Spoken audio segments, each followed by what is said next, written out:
Am I wrong for labeling my spouse a disgrace after he claimed my pregnancy loss spoiled his birthday? I experienced a miscarriage yesterday around noon. I've never gone through this before, and this baby was deeply desired, so the wound is still fresh. I'm weeping now, so I apologize if this narrative seems disjointed. My husband turned 27 yesterday. I, 26F, was carrying mine and my husband's, 27M, second child. Yesterday, I was 8 weeks pregnant. Just the day before, we observed a beautiful heartbeat flickering on the monitor, and today I'm devastated. I was entertaining our 2-year-old when I felt pressure in my lower abdomen. Shortly after, I noticed bleeding and immediately informed my husband about my discomfort and bleeding. Before long, I had expelled what I believe was the fetus, and I messaged him. I think I lost the baby. I wanted to keep him updated, and I suppose I was looking for some emotional comfort.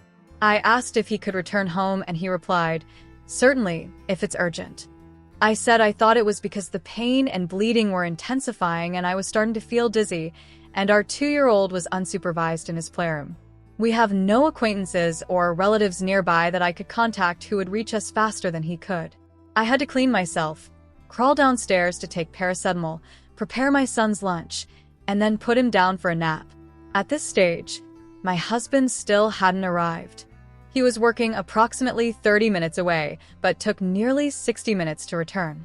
Hours later, when I inquired, it was because he'd stopped at Tesco to purchase some beers.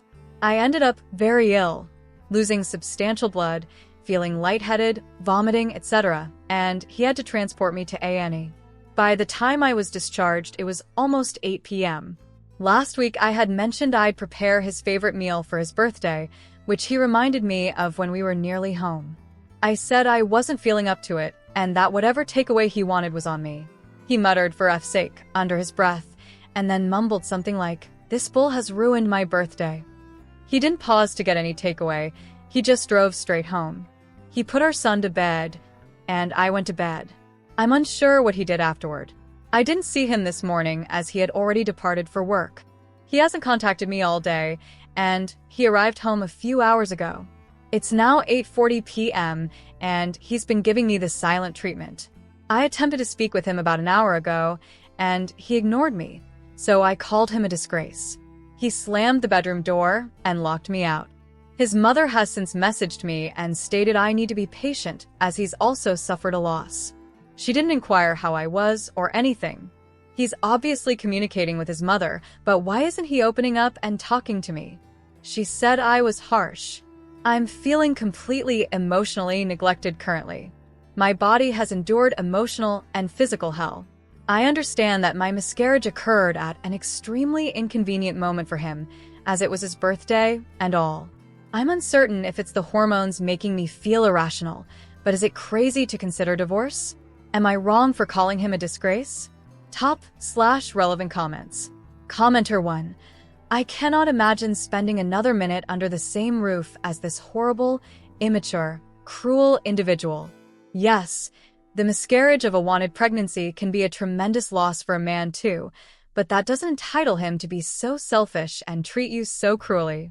Your husband has revealed a side of himself he can never conceal again. Ask yourself if this is the type of man you want in your life moving forward. I'm so sorry for your loss. Commenter 2. He doesn't care for her. His workplace is 30 minutes away, but it took him over an hour to reach her because he had to stop and acquire some beers. WTF? She could have hemorrhaged while her toddler was just left alone. He doesn't deserve to have a wife or even a girlfriend since he's too self-centered to care about a living person in distress. I hope she has a male relative who can help give him something to genuinely be upset about. That particular statement made me furious for her. How dare he? I wish him the worst next 10 birthdays. May they be solitary, miserable, and tedious as hell. Opie, leave this sorry individual quickly, rapidly, and without delay. Opie responding to a commenter who accused her story of being fabricated. I didn't mention anything about hearing a heartbeat. They don't listen to heartbeats through ultrasound here in England. They use Dopplers later in the pregnancy. We observed the heartbeat flickering on the ultrasound after the technician smiled and pointed it out to us. By the sound of things, You're fortunate enough to have never been referred to an EPAC for an early scan. I had a scan at 6 weeks and a scan at 8 weeks. You're somewhat correct that the NHS conducts the first scan at 12 weeks, the dating scan, but unfortunately not everyone has straightforward pregnancies. Don't dissect my account and try to invalidate my miscarriage. I apologize for being curt, but I had no sleep last night. I'm in tremendous pain. And then I checked my phone to see a comment suggesting my story is probably fake because some sheltered individual has had the luxury of not attending an EPAC. Editor's note: Opie posted evidence of the miscarriage on her profile, which I am not displaying here, and the commenter deleted his remark afterward. Commenter 3: You didn't need to post this, Opie. No one is questioning your experience. It makes sense coming from someone who was also in a relationship with a narcissist when they had a miscarriage, and was also emotionally neglected by their partner.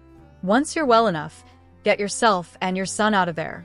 Focus on recovery, not on people trying to undermine you when you're experiencing a traumatic event. Best wishes with everything. You can always privately message me if you need support. Update: 5 days later.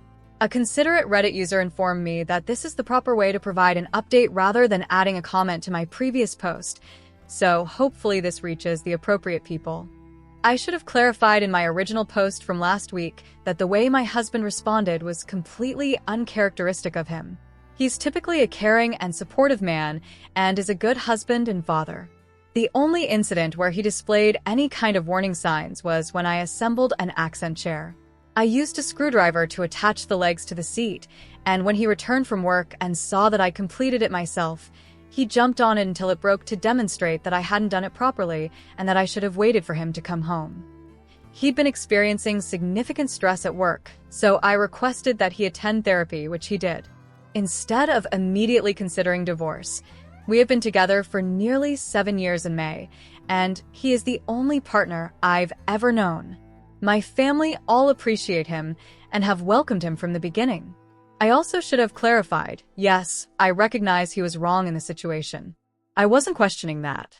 What I was questioning was whether I went too far in calling him a disgrace. He's going through a lot at work currently. It was his birthday. I'd been messaging him and telling him that I'd miscarried his child, and he had to leave work early. Then I called him a disgrace after he had taken me to the hospital and was responding to the grief in his own manner. I believe the majority of people stated I was not wrong in this scenario and that due to his behavior, my insult was justified. Thank you to everyone who reached out, checked in, offered condolences, and emotional support. I've read all my messages and attempted to read most of the comments. Most of them have been very kind and useful and have helped considerably over the past few days. I had a scan yesterday, which confirmed that everything has passed successfully. Some people may recall that I was very concerned about retained tissue due to my fever over the weekend. Also, my tonsillitis has completely cleared up, so I'm feeling almost back to normal physically. I left my husband.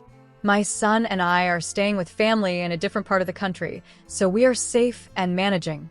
My husband became very angry when I told him that I was leaving him.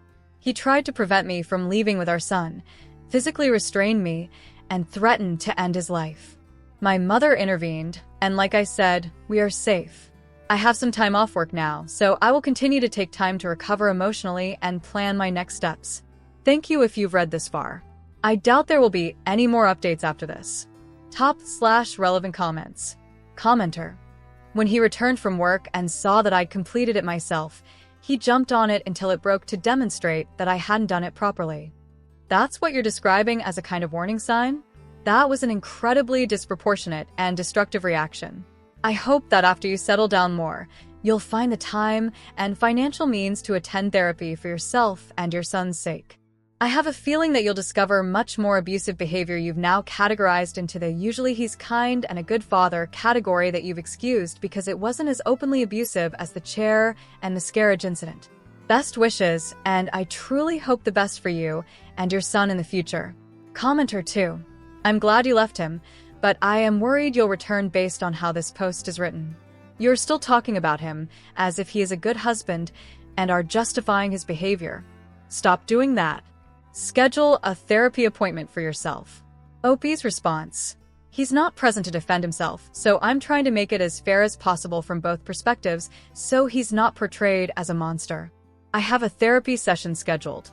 I will not be returning to him as he's not someone I want my son to grow up watching and witnessing that behavior, thinking it's normal. Commenter 3. He's not present to defend himself. This was a very difficult lesson for me to learn after I left my ex, so I would like to offer you the advice my therapist provided me. It is not your responsibility to be his advocate. You are expressing your truth here and getting the emotional and mental support you need. Don't try to minimize it. You don't truly understand why he behaves as he does. That is between him and his therapist. All you can do is be an honest witness for yourself. What happened, happened. His reasoning or defense of his reasoning is irrelevant to the healing you now need to undertake. How others perceive him based on how you communicate your truth is not your responsibility. Commenter 4. I'm curious why individuals do things like damaging other people's possessions like that. I had created something I 3D printed, and a colleague said it looks flimsy, then took it somewhere I couldn't see and smashed it with a hammer. It was beyond a reasonable action that would ever occur in that moment. She seemed to have a narcissistic need, as if I had somehow overshadowed her, so she destroyed my item out of jealousy. It perplexes me. It was literally just like what your husband did, doing something intentionally beyond its normal use just to destroy it. I read your post twice, and I think your husband is having a mental breakdown from work and has developed narcissistic personality disorder, probably from the stress. OP's response. I was considering this. I was thinking that perhaps he was experiencing some kind of mental breakdown, and our miscarriage was the final straw. He said that when he stopped at Tesco to get some beers, it was for both of us, so we could drink away our sorrows. I was planning to get him some assistance because he clearly needs it. He only acts irrationally when he's under immense pressure at work. Genuinely, when he broke my chair, it was during a period of extreme stress at work, but when he physically restrained me, he actually placed his hands around my neck and was choking me, which is what is terrifying. I can't view him the same way, so I can't be the one to get him the help. I'm investigating full custody and solicitors so that I never have to encounter him again.